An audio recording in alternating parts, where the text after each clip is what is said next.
Welcome to another video from Dr. Lock. We have two Key Tool Maxes, two of them purchased from the same place at different times, probably about 2 to 3 months apart.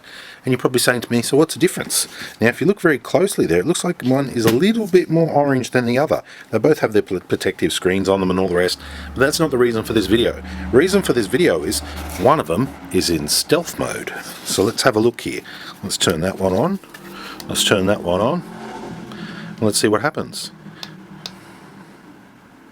Okay, they're on. This one here flashed the logo very quickly.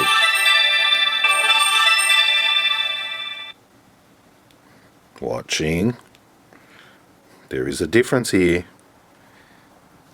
This one is not in stealth mode. This one, stealth mode. I know what you're thinking. Oh, STA. We've got a problem. And it's beeping funny too. I know. We've got to cover our bases first. So let's plug in some power. And let's try using that power button one more time. And I'm getting clearly a boot. It's booting, but nothing's happening. Okay, cut a long story short, stealth mode is shit mode. It means it doesn't work. Why doesn't it work? I don't know. What can we do to fix it? I don't know. No software, nothing I can download, no patches, no hardware, no nothing. Up a creek with no paddle, pretty much. So this video is just to demonstrate, hey, this one has a fault.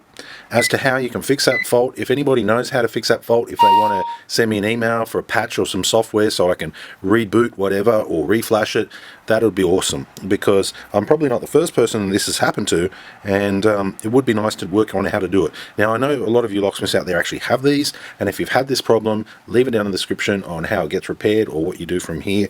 I've contacted the supplier, and I'm going to show them this video so we can see clearly what's going on. But as to whether or not it can be fixable by the locksmith would be nice to know, because if I could just reboot this or use one of my many computers and load the firmware and reload the firmware, I would do it. That's easier than sending it back, because we've got to use these tools every day, and it'd be nice to have it operational again. So I'm going to be using my one not in stealth mode, and this stealth mode one here, we're just going to push him aside there for a little while until we work out what his problem is. But nothing. Home button, power button, nothing. Stealth mode. Stealth mode sucks. Leave your comments. Thanks for watching.